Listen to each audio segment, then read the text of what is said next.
And we're back, ladies and gentlemen. Welcome back to another episode of the Seven Figures or Bust podcast, the number one podcast in the world for growing your insurance business.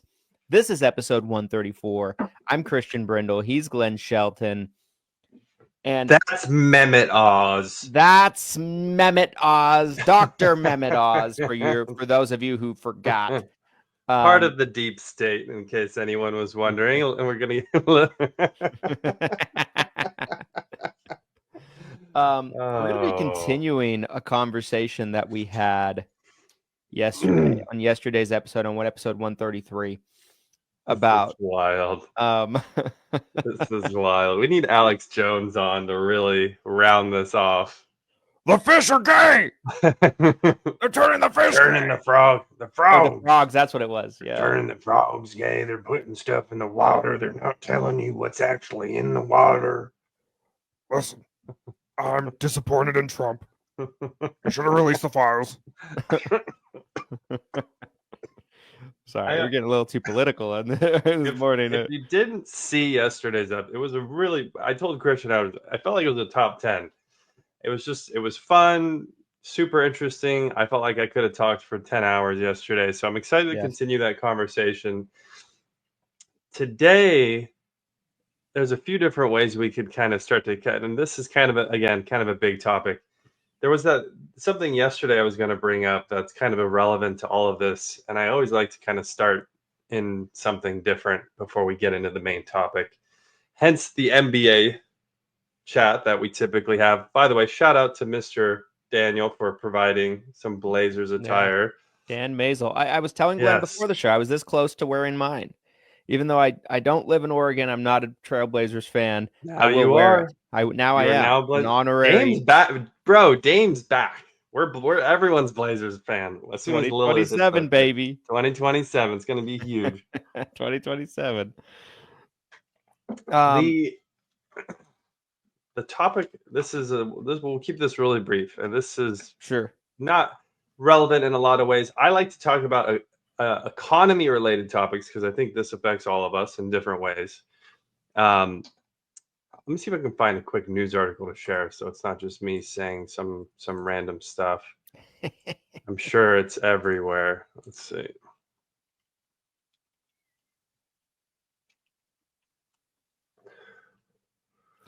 As we wait for this article to come up, if you guys did not see episode 133, highly recommend you watch that episode in conjunction with this one, because I do think they will go pretty hand in hand. Yesterday's episode was about large Medicare Advantage carrier cutting about a third of prior authorizations for 2026. But we ended up talking about at the beginning of the show, which ended up kind of taking up about half the show, this exact topic in and of itself. And really, it was referred to not as the deep state necessarily, but as the old guard of our industry, which I do feel like goes hand in hand with deep state. It does. Old guard, deep state. Can you see? Can you see my screen? Yes, I can see your screen. So this is something that's been popping up over and over for the past, I'd say, week or two. And I've seen videos, and obviously, like, someone takes a video of an empty casino or the Las Vegas Strip doesn't have a lot of people on it. And you're like, well, does this really mean anything? But allegedly, tourism is on a major decline, which could be a symptom of something bigger in the economy. So, Las Vegas is dead, claims tourists, as he shows an empty airport aisles, internet questions, declining tourism in the U.S. I don't know if this will specifically say the statistic that just came out, but I believe the stat that just dropped was that last month tourism was down 12% for Las Vegas. Noted, and it looks like for air traffic, 41% year-over-year decline. So, I mean, that's a huge drop right there. So, I was curious from an economic point of view, seeing a stat like that, what's the first thing that jumps off the page to you when you're thinking about, I mean, God bless the insurance industry and not having to worry about recession. We're in a recession-proof industry, you guys. I mean, that's the beautiful part, right? This is, to me, those types of stats speak to potentially a downturn in the economy. But what are your thoughts on something like that? Yeah, I mean, it's interesting because you hear a lot about the economy starting to do better, right? Like I think the last number I saw over the last week about inflation numbers was it was under 3% now. It's like 2.7 or something like that, which is really strong compared to what it's been in recent years. Stock market seems to be doing really well, or trending in the right direction anyway. So it's interesting to see. And it just makes you kind of wonder. I'm almost wondering. One of the comments, Dan actually in the comments took the words right out of my mouth. Right, we're on the same page in terms of our thinking there. I was just wondering time of year, right? The heat. Like when I think about going to Las Vegas this time of year, I've gone to Vegas several times this time of year, and I can attest that it is hell on earth, literally. It's 120 degrees or something like that, right? Like it's really difficult. It's very unpleasant. Oh, it to definitely really be is. there. And so I wonder if that has something to do with it. I don't quite know. That being said, Vegas is a city that probably has a lot of traffic all year round, no matter what's For going on, no sure. matter what time of the year. So For sure. I don't know what you can really chalk that up to. What are your thoughts? I think so. There's been a lot of finger pointing about what's going on. Some people are saying the casinos have gotten really greedy. The old Vegas was cheap hotel stays, cheap food, cheap buffets, because they just wanted to get people there. They wanted them gambling. It's The definitely old guard changed. of Vegas? Oh no, we're back! Oh, we can't escape it. Yeah, sorry, continue. So there is this. I mean, if you've been to Vegas in the past, I'd say 5 years, you've probably seen that it's changed a lot. They've tried to Yeah. really make almost everything premium. The restaurants are a lot more expensive. It's nice food. Hotels are more expensive.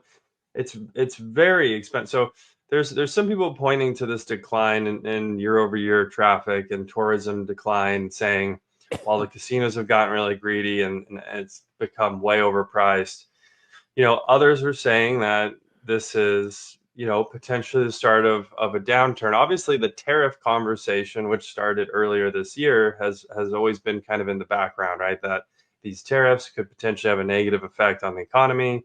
We might not see it right away.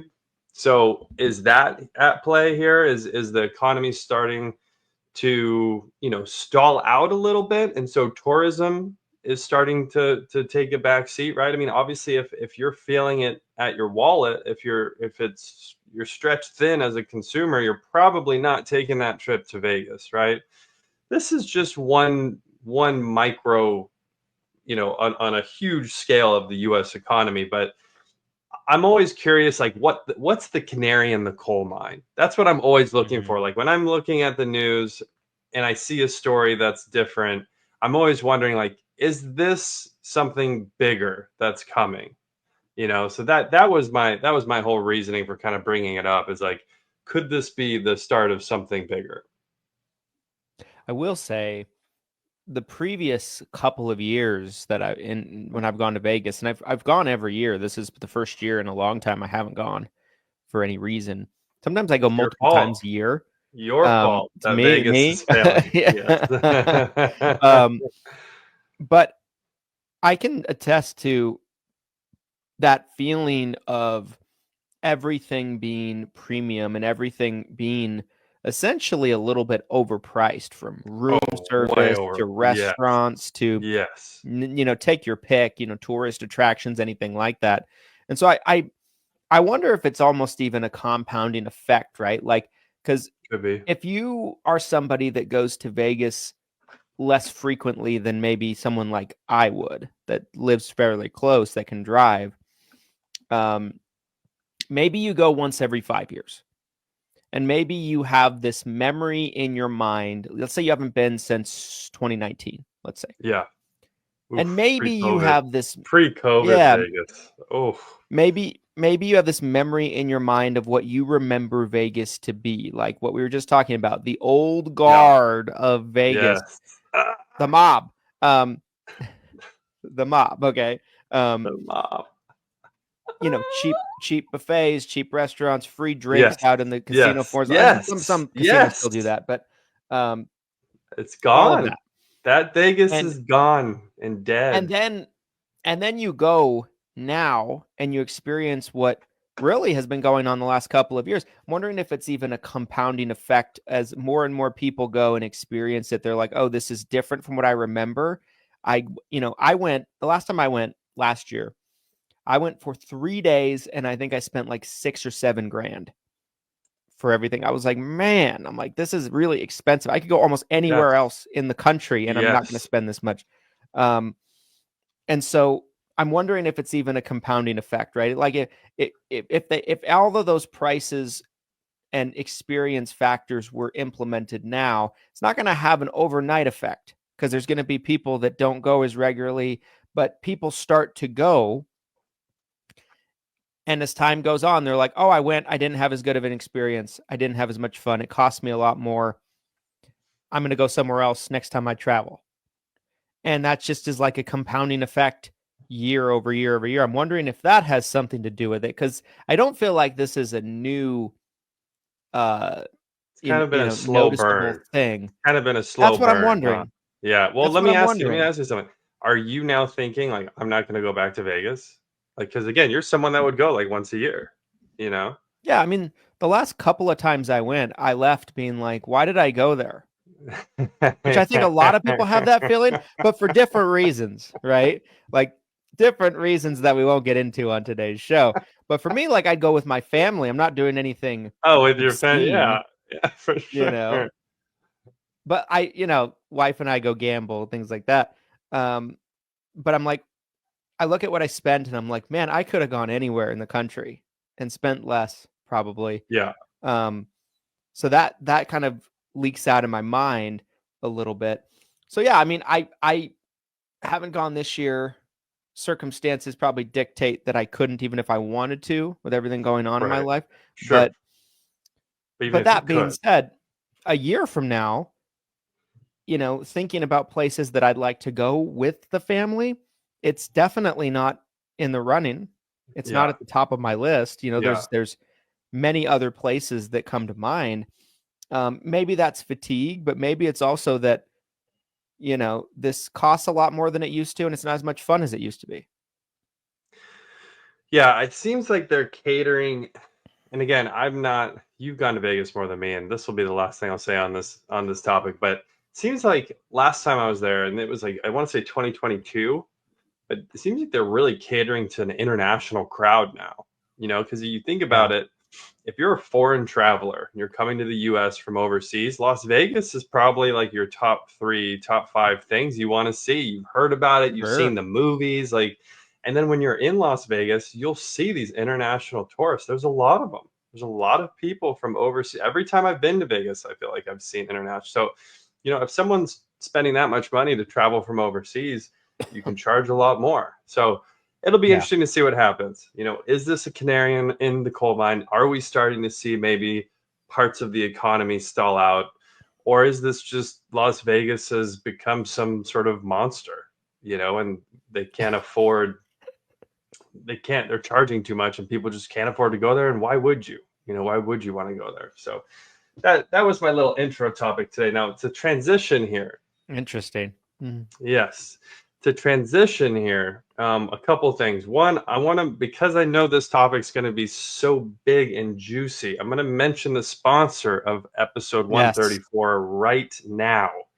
Yes. We have a webinar planned for tomorrow. I got a DM yesterday. Someone was like, where's the webinar? Did I miss it? Is there a recording? You didn't miss it yet. If you're listening to this right now, it is August 5th.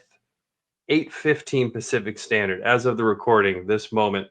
The webinar is in just over 24 hours. tomorrow, August 6th, at noon Pacific, 3 Eastern, we will be doing a massive webinar on how you can triple your business in AEP 2026 with virtual assistants. Christian and I have come together. We are giving you all the deets, the things that we've done to help explode our agency at ESI. And we want you guys to learn and utilize these same tactics, these same tools. You don't have to work with us in any manner to be on this webinar. You don't have to pay money to be on this webinar. It's 100% free to be on this webinar. There will be a special exclusive live offer for those of you who show up to this webinar. So that's something that you can take advantage of. You don't want to miss this. If you're already stressed about AAP, if you're feeling overwhelmed already, if you're seeing some of the first looks and you're trying to figure out what you're going to do, et cetera, et cetera, et cetera, we can help. We can 100% help. We have the tools, the tips, the tricks, and the strategies to get you ahead of this firestorm that's coming in 2 months. So do not miss this. The registration link will be in the link. The link for the registration will be in the comments below this stream. You can also head over to hireheroes.com and you can register there. That's hireheroes.com, hireheroes.com. Definitely looking forward to that tomorrow. Hope a lot of you guys make the time to come on. And yeah, it's going to be one you're not going to want to miss. All right. So shifting gears, right, into the insurance industry deep state topic. Okay. So let's start this. Let's talk about where. So I want to kind of start at the beginning a little bit by first defining for the audience what is what would we consider the deep state in the insurance industry? Well, just assuming that you missed yesterday's episode. Yeah. Well, let's start with what is the deep state, because that term alone, some people might be like, what is that? Like, what are you saying? Right. Like, so the deep state is this idea that there are shadowy figures, people behind the scenes who are actually running government. And the deep state, this could be international deep state, this could be United States deep state. This term is applicable all over. But the idea is that there are puppeteers, people behind the scenes who are making the real decisions, and that really the political figures here in the US or abroad are essentially just frontmen. They're just the spokesperson, and that they're not actually the ones making the decisions, right? Whether you believe that or not, that's just the definition of what the deep state is that there are people deep inside the government that we don't even know who their names are. And they're the ones actually making the decisions. Funny enough, I'll mention this really fast too. Patrick Bet-David, who is PBD, who's, he's got his own podcast. I saw an interview with him about this specific topic. Shout out to our fellow partner there. He was talking about the deep state, and he named names. And guess, do you know who he named as being in charge behind the scenes? Like individual people? I think he named a specific person, but I'll give you points for the entity or the person. Double points for the person.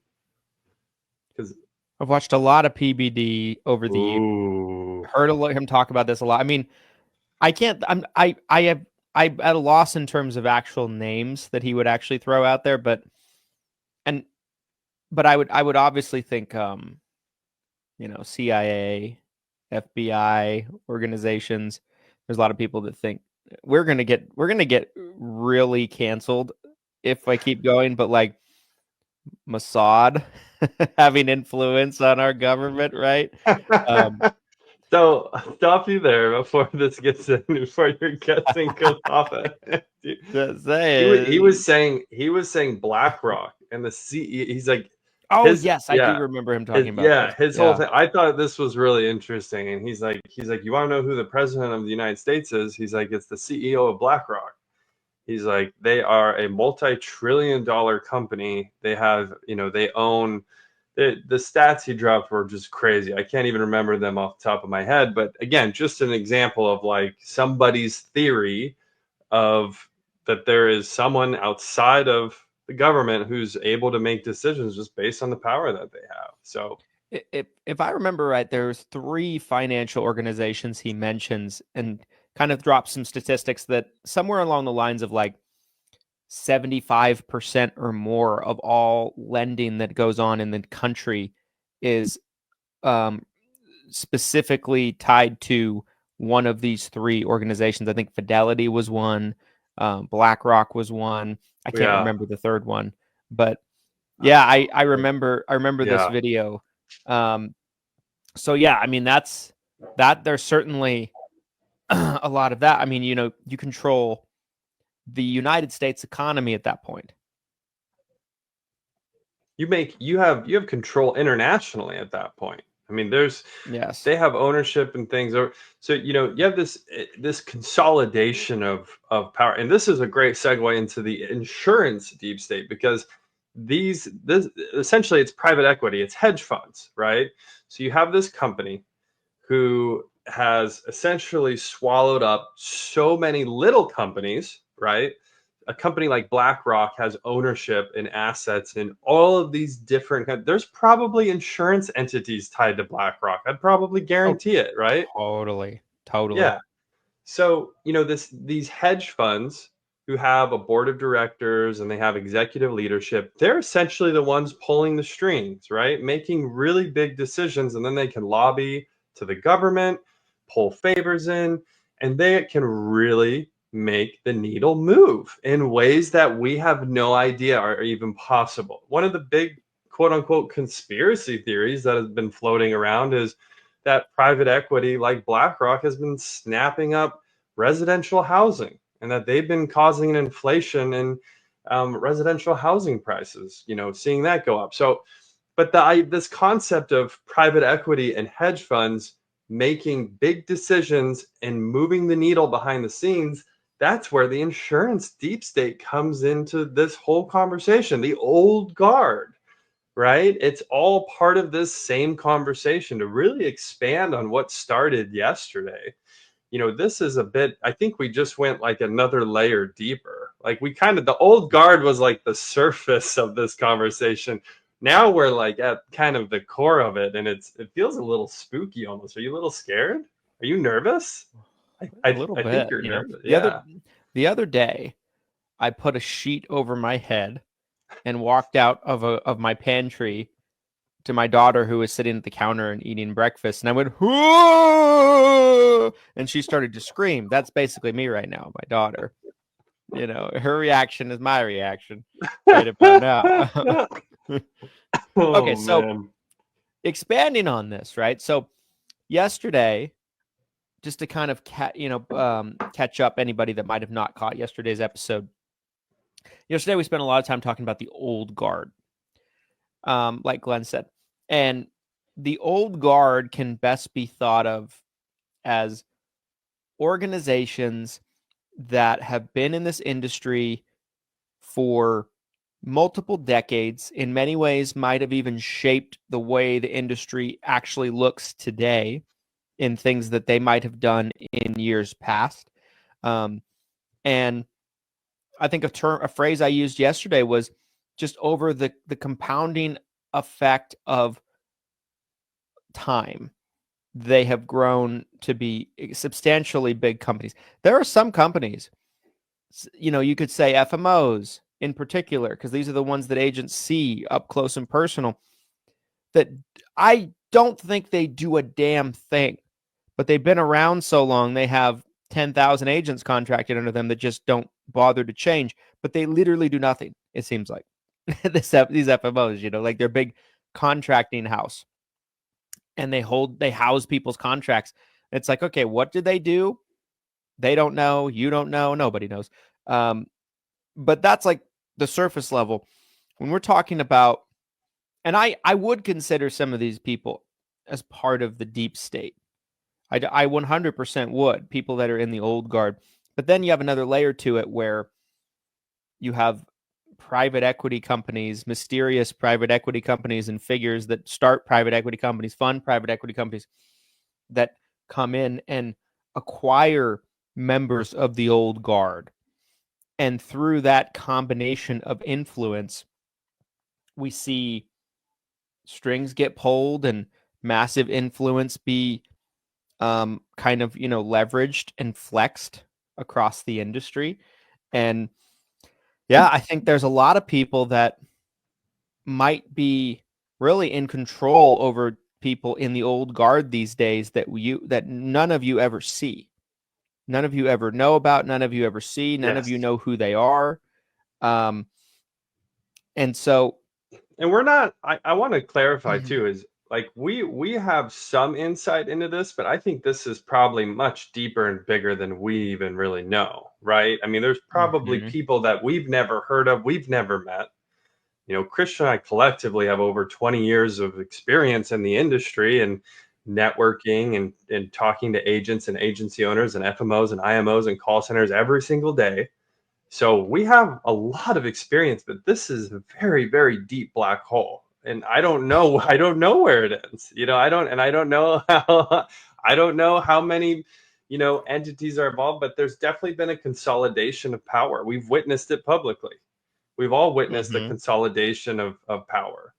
The old guard in a lot of ways getting bought, and all of a sudden there's less and less. And so with that consolidation of power, that means there's fewer people in charge of more revenue, right? I mean, again, very akin to BlackRock, right? To these giant hedge funds that are controlling the world.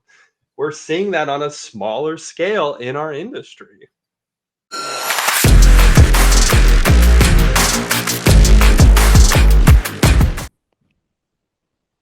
This episode of the Seven Figures or Bust podcast is brought to you by the Seven Figure Medicare Agent Summit.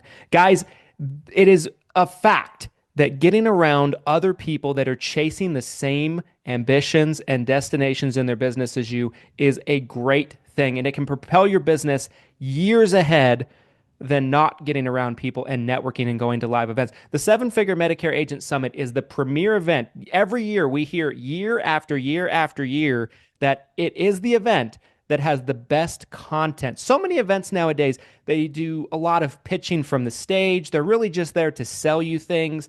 And if nothing more than that, they're just a bunch of vendors put together and they're just nothing but networking. There's no content. The summit is the best of both worlds, you guys. The summit puts together great, fantastic speakers from all ends of the industry, and also get you in a room with like-minded individuals from all over the country that are trying to build their business just like you. The summit this year is taking place in Salt Lake City from June 22nd to 24th at the Hilton Hotel. We still have tickets available. We'd love to have you come out for the event. We are over 50% sold out at the time of recording this, but get your ticket now while you can. This event will sell out, and we'd love to see you there in Salt Lake City.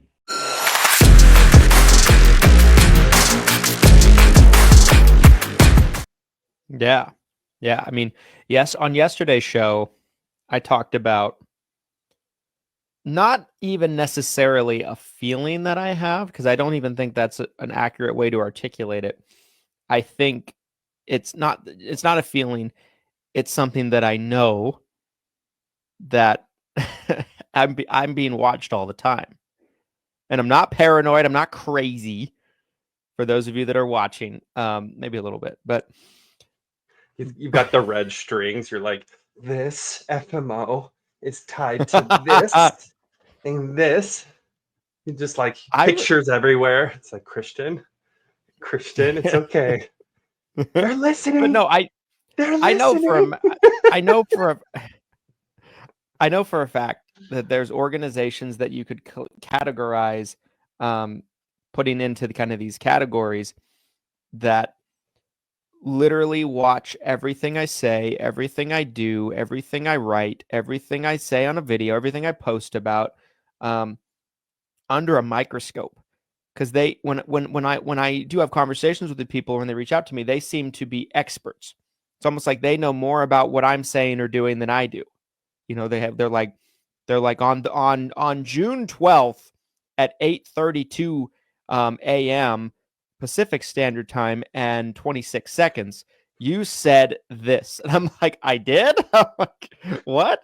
Like, it's a real thing. And I've been quiet about it for a long time, but kind of what inspired me to bring it up on the show yesterday was, I wanted to kind of put it out there and expose a little bit, the surface level of what I could share on that experience, because it makes you wonder in terms of what is the purpose of that, right? Is it that the old guard has been acquired, and as we talked about yesterday, they are at this point risk intolerant. Nothing can be risky. Nothing can be dangerous. Nothing can be scary in any regard. And so as a result of that, and also, they get acquired through private equity, and they have like nothing better to do than to assign somebody to spy on me all day. Like, what does this actually look like? And again, I said this on yesterday's show. It's not just about me. I have no doubt they do it to you too, my friend. Yeah. It just might not come to light as much, right? You might not be having as many conversations as I am about these types of things. But so the old guard gets acquired. It's almost like this kind of melting pot, if you will, of the deep state. How many people have we known that have brought to the old guard that have been in this business for a long time? They get acquired, and all of a sudden they're moving up the ranks within a private equity company that acquires them. Multiple organizations that I can think of examples. Tune changes, right? They become yes men. They fall into the corporate lockstep, right? They're all singing the same tune up at the top. Mm-hmm. And the scary part is I think the average agent, they don't see past the entity at the old guard. They don't see past that person that was the face of the old guard company for the past several decades. They're still looking up to that person and thinking they're the same person, that nothing's changed. Just because private equity came in and snapped them up. But the reality is the private equity forces them to change. They have to change things. They have to change some of their belief system, how they operate. Like, they can't be the same exact person that they were before. That's just the nature of this business, for better or for worse. Change has to happen when private equity comes in and becomes, part of the ownership. Here's the bigger, I've experienced some of it. I don't think I've experienced it quite as much as you. And the other thing is, when we're together, for whatever reason, like I could say some insane stuff right now, but the flack would come back to you for sure. For whatever reason, that's what happens, which is kind of hilarious. But like, I could grab Mehmet right now and just like punch his head off. Just rip his head off. And people be like, Christian, you can't do that. You can't. Did you hear? Christian Brindle executed Dr. Oz on his stream this morning. I'm like, what? What did I do? That is so spot on.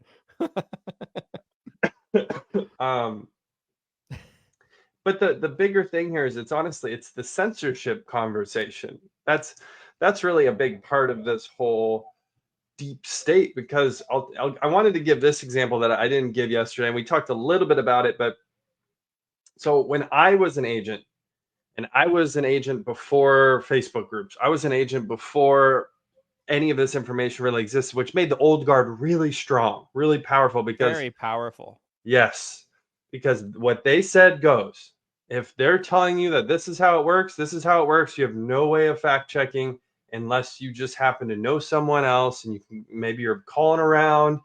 The information that exists, you guys are so spoiled. You're so spoiled. Oh my gosh, you guys, the level of transparency that you guys get now, it just did not exist 10 years ago. So as a life insurance agent, my contract level, I came in at 60%. And the way it worked is I got discounted leads. I still had to pay for my leads. So I'm paying for my marketing, but they were discounted because my contract was lower. And then the more I sold, the higher my contract levels could get. I was told that at 90%, that is the top of the top, unless you start recruiting agents and you have a big downline. Mm-hmm. So I worked my way up to 90%. And I was under the impression that, again, based on the information I was given, and this entity definitely classified as an old guard entity, I'm being told, oh, you did it. You sold enough. You're at 90% now. Mazel tov, congratulations. 90%. This is amazing.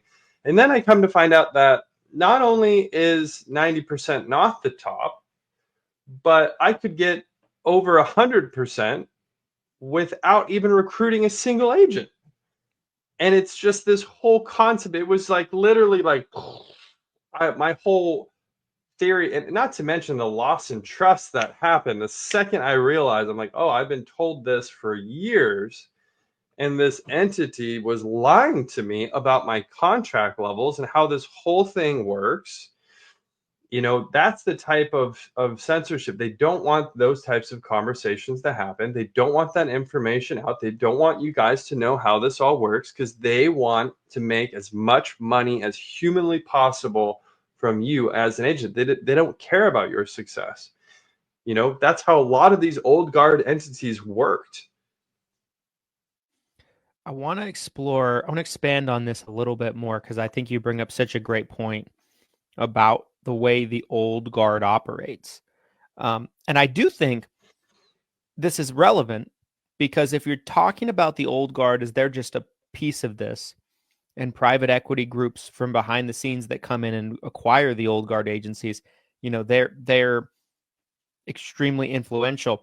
The reason why it's so relevant, though, is because these outside organizations, the private equity groups, they're outsiders to our space. So they don't know how our industry works, and they rely on the old guard to teach them how things are supposed to go, right? They lean on the expertise and the experience of the old guard.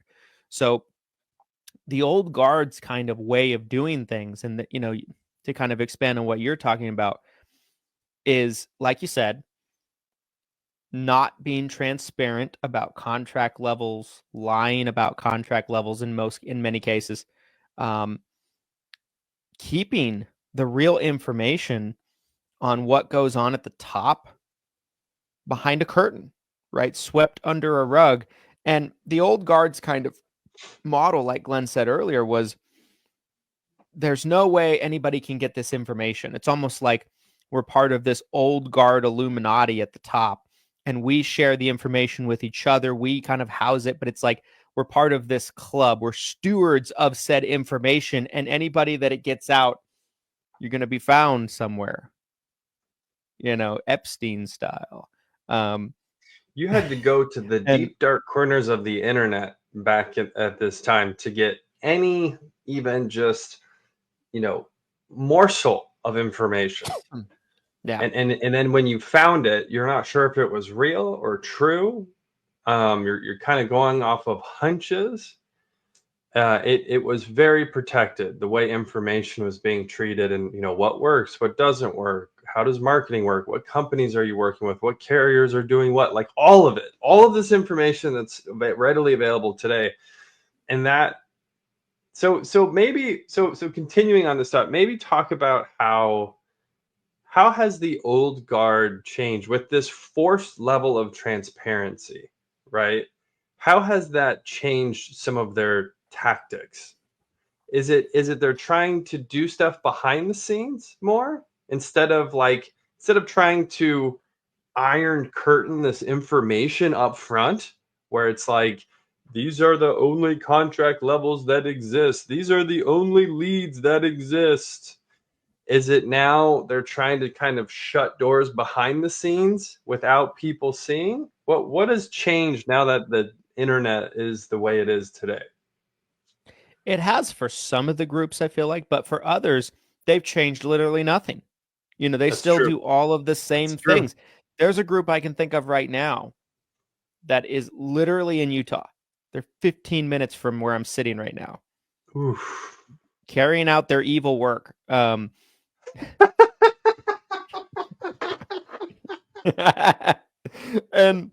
they will tell anybody, like, if I walked over there right now and they didn't know who I was, they do, so I would be shot on sight. But let's say like we sent someone over there from our office. They don't know who they are, right?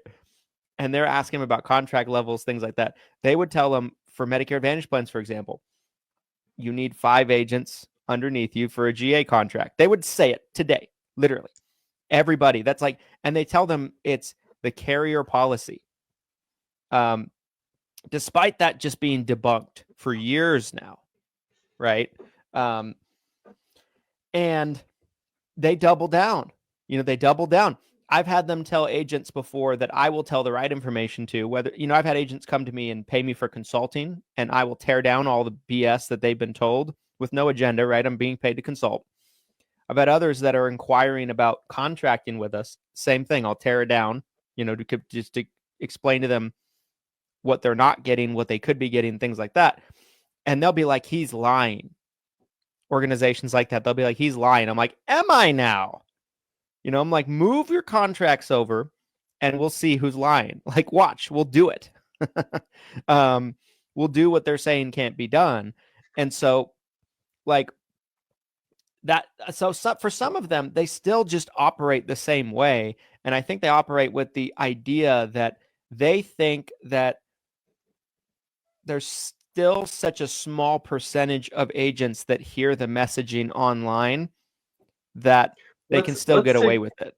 Let's take it a step further, because I'm wondering, because I had the same thought as you started talking there. Is I'm like, you're right. There are some in the old guard, in the quote unquote deep state, the insurance swamp, however you want to title it, where they've been doing the same thing for 30 years. They've been outed. They've been outed. And they just keep going, trucking along. It's not broken. Don't fix it. They haven't changed a thing. Same leadership, same messages, same lies. Some have taken an approach where they will rebrand. I've seen that happen several times, where once it gets really ugly in the space, they take the same lies, the same marketing, the same messaging, the same leadership, and they just slap a new label on it. It's not Walmart, it's Target. Right? I mean, just same thing, different. Yes. But is the reason these types of strategies work, is it because there's such a high turnover in our space that the agents who find out the truth, they're gone before they can even tell the next generation of agent? Is that how this whole thing works? I think it's partially that.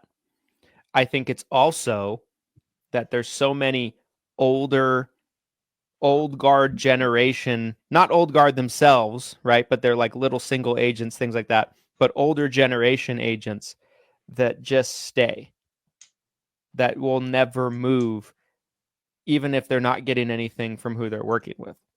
That's a big part of it. And there's enough of those out there, right?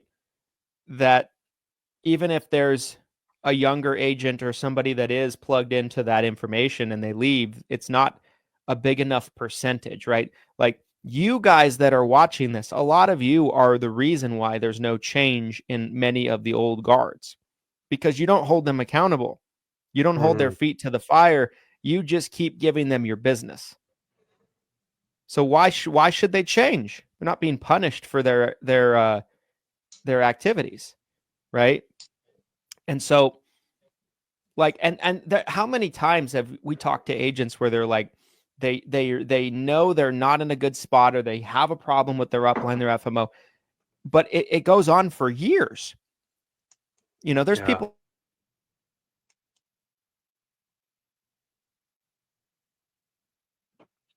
We lost audio.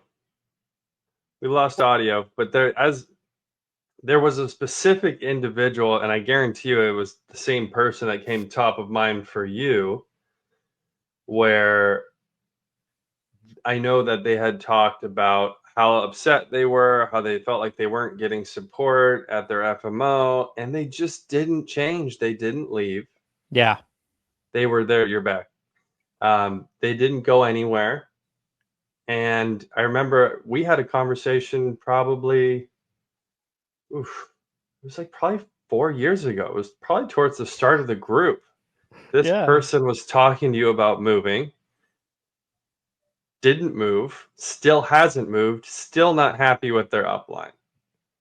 And so you mean you're absolutely right. There's this a portion of you watching or listening to this where you're not happy, but you're scared to move. You're scared to change for one reason or another. It could be a downline agent that you're not sure will come with you. It could be you're worried a contract's not going to get released. It could be XYZ, whatever. You have a lot of power. Collectively, as an industry, we have a lot of power as agents. That's where we outnumber the deep state in a huge way. Yeah. Like, and where this conversation goes to me is like, a lot of them will try to, like I said earlier, right? Like I'll tell them the truth about something, and their response is to try to demonize me or destroy my character, to cause doubt into what I'm saying or my credibility of what I'm saying or anything like that. And you know, the things that they'll try to say is oftentimes, if you really peel back the meat and potatoes of it, or peel back the layers of it, they will oftentimes, you know, come at it from such an unrelatable place. You know, they don't take it into consideration that this information about what they're disputing is public information at this point, right? And they're not relatable to agents because they're not agents, right? They will try to demonize me or destroy my character, but I am the agent. I am their target audience. That's me. I am your average agent, right? So I speak their language. I know what they want to hear. I know the answers that they need to hear. And this, but despite it all, there's so many people that will just sit around with the old guard. And they know they're in a bad spot, but they don't go through the temporary pain for the long-term benefit of being in a better situation. That temporary pain is not worth it for them in that point of time. And they keep telling themselves, 6 months from now, I'll be ready. Or January 1st after AEP, I'll be ready. I'm going to get through this AEP. Da, da, da, da, da, da.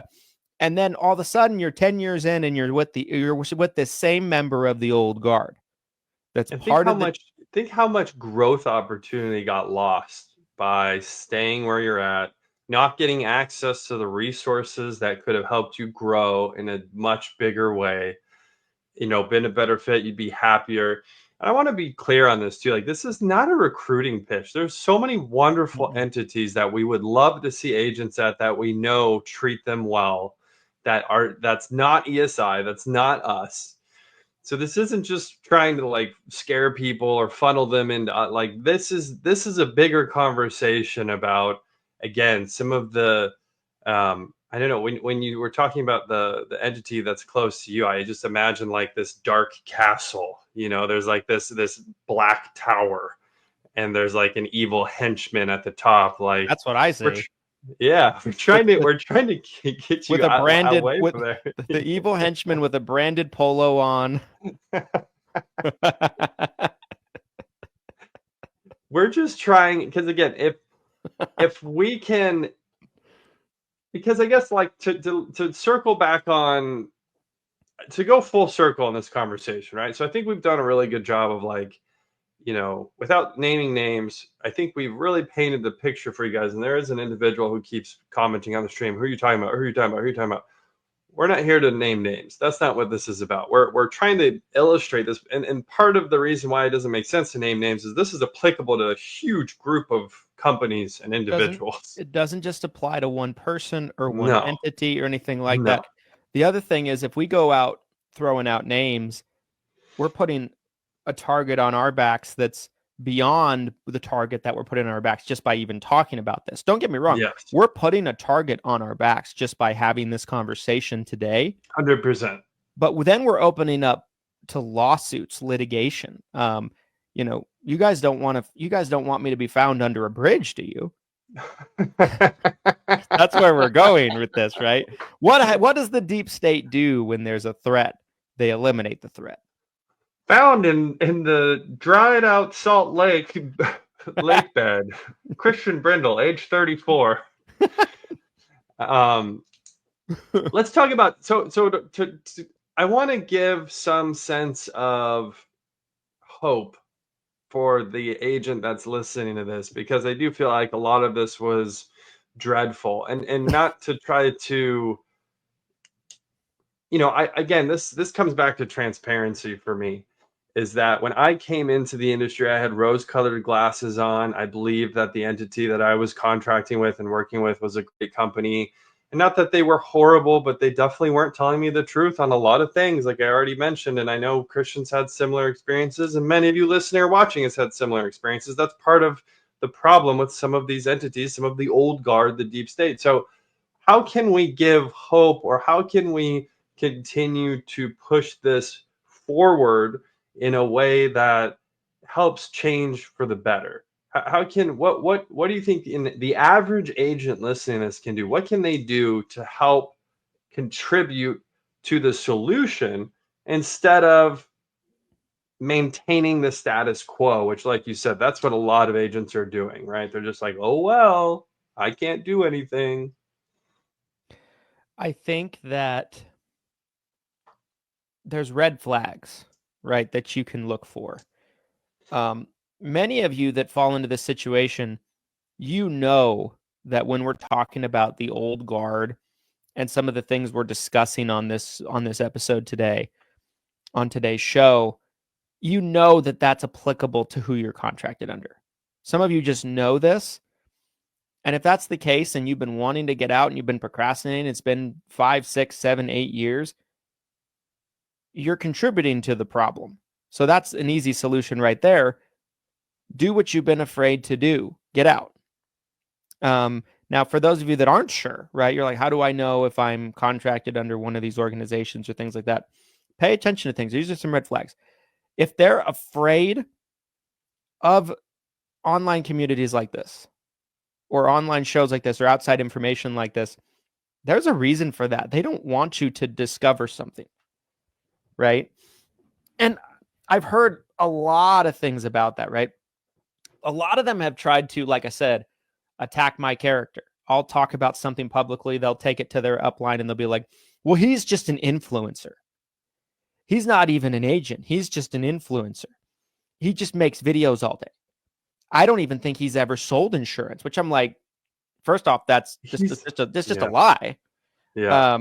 Straw man attack. Right. Attack the character. Yeah.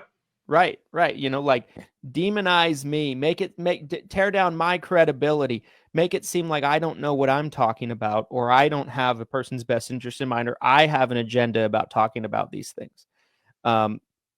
That type of reaction is defensive, and it tells you something that's deeper beyond just trying to get whatever point across that they're trying to get across. It's threatening to them, and their reaction is very telling, right? So that's the big thing. And I'm not even just talking about me, right? Like if they are trying to keep you away from events, they're trying to keep you away from online communities. Like a lot of these old guards will be like, social media communities, a bunch of losers in their mom's basement. Like that's kind of how they view a lot of these online communities, not realizing that there are some absolute mega organizations that make up these online communities, oftentimes bigger than them.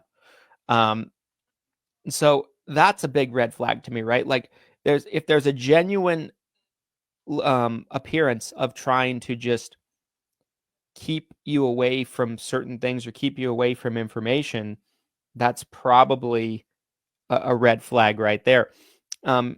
If you catch the hand in the cookie jar, right? If you catch them telling you something that's proven to be false, that destroys trust, or it should be, right? There's like things that you can pay attention to. So that even if you don't know today what you should be looking for, you'll notice things over time, right? Everybody that I talked about originally that knows they're with one of these organizations but doesn't move, they found out on their own that they were where they were. They just haven't done anything about it.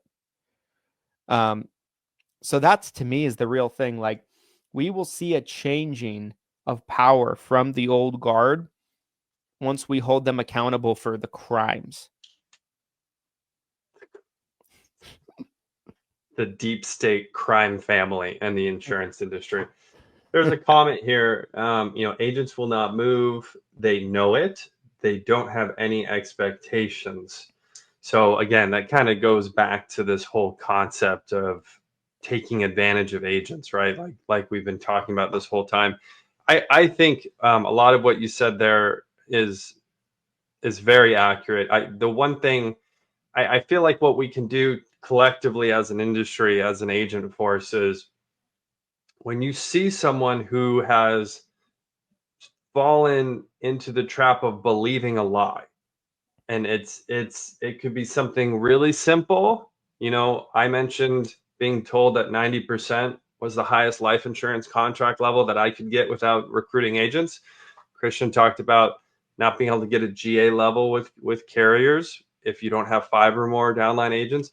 Those are some of the simple types of lies that get floated out there. It's like an old wives' tale almost that gets floated out there, and people just buy into it. And nobody, just they heard it from someone. Well, my brother-in-law said this. My dad said this. My sister told me that her friend is an insurance agent, and so this must be true. And they just start to believe these things without fact checking, without knowing the truth. So I think what we can all do collectively as individuals is when we hear something even small like that, I think if you guys can come forward and say, hey, I just want to let you know, like, that's actually not the case. Like, you could be getting a higher contract level. Or, another one that we talked about last week was an upline telling an agent that for Medicare supplement marketing, they had to have 1-to-1 consent, which is just not true, right? Another, who knows why, right? Another old guard deep state question of like, why are we putting compliance on agents that doesn't exist? I don't know. There's lots of theories around that, but it's happening. That's happening all the time. And sometimes, unfortunately, there are people at the top who just aren't competent, who sometimes they just don't have the information. And so they're passing along old information or bad information, or they just don't understand what's going on. So if we can all collectively come together as an agent community and just help push the truth forward, when little bits here and there, I think we can, it's like the idea of, if we all pick up a piece of trash on the beach, we can keep the beach clean, right? Collectively, everyone picks up one piece of trash, right? That's this type of model I'd love to see in the community, you guys. I would love for everybody, when they hear something, instead of being like, I don't want to get involved or I don't want to say anything, just say something. Just say something. Or, hey, you should talk to my friend. Or, hey, you should join this Facebook group. Join the 7-Figure Medicare Agent Facebook group. There's a bunch of information in there that you might find interesting, because I think you've been lied to. I think you've been misled. I don't think you understand exactly what's going on. I love it. I think it's time to move into final thoughts on this conversation. We could keep going another hour, with this topic in particular, but I think we did a really good job covering it. My final thoughts, you guys, are just understand what it is. Understand kind of like what makes up a lot of the powers that be, if you will, in our industry. And I don't feel like it's crazy to say that being skeptical is a bad thing, right? Exactly where I was already thinking about my final thoughts. So you're like just ripping them out of my head right now. It's and some of you might get to the end of this show and think that we have tinfoil hats on and things like that. A lot of what we're talking about, we've seen up close and personal. Kristen is a paranoid schizophrenic. Okay. And last but not least, I'll say this: I would never kill myself. So if something happens in the weeks to come or the months to come after this show, just know it wasn't me. Oh man, that is hilarious. Guys, my final thoughts on today's episode 134 of the 7 Figures or Bust podcast, which is wild that we're this far in. Again, I love the idea that if we all kind of look out for one another, we can help make the community a better, brighter place. I would, challenge you to really look out for another agent, even if they're not, a lot of agents won't help another agent unless they're financially motivated. I would challenge you to help another agent regardless. I think if you want to know how Christian got to the position he's in today, that's exactly what he did. He helped a lot of agents for no money, to the point where I was telling him, but long before we ever started working out, I was like, dude, you're insane. Yeah. I was like, the amount of time you're spending on the phone, in your DMs, sending emails, just helping agents, just helping the agent community, which, again, God bless his soul that there's someone like him out there who is willing to do that. On legitimate. This is just legitimately. He's gotten to the point now where I think he's protected his time better. And obviously, that has to happen. You have to protect your time. But early on, he really gave back to the community. And I think all of us could probably do a little bit more of that. So look out for other agents. If you see them in a trap, if you see them, being misled or spreading misinformation, just, the best disinfectant is sunlight. Just give them a little bit of the sunlight. Let them know what's going on. And don't be scared to move. I guess that'd be another final thought I have, because this was kind of one of the light bulb moments for me during this conversation. Is I don't know what the percentage is, but it seems like there's a large percentage of you who find yourself in a bad relationship with your upline, and you just can't seem to break up with them, even though it's not the right fit for you. And that's sad. Like, find a better upline. Find an upline who can really help you grow, help you achieve the goals that you have. And there's a lot of them out there. There's a lot of great uplines out there, just like there's a lot of bad uplines out there. So those are my final thoughts on today's episode, Mr. Brindle. Very well said. Appreciate the kind words, but also, Yes. What comes to mind as you're talking about that is the best way to combat bad information was with better information. Yes. So yes, provide the better information to your peers, to your agents, to agents that friends, everything like that, acquaintances, and we'll all be better for it. I love that message. Appreciate you guys watching all the way to the end. If you enjoyed this episode, we're putting our necks on the line talking about this, doing a stream about this. My God, are we putting our necks on the line? The least you can do is like, comment, subscribe, give us a 5-star review, whatever the platform of your choice that you're listening to today's show will allow you to do. We certainly would appreciate the support. More agents need to hear this message. I think that's right. Safe to say. And we'll see you guys on the next episode of the 7 Figures or Bust podcast. Here's to your massive success. Thank you, everyone.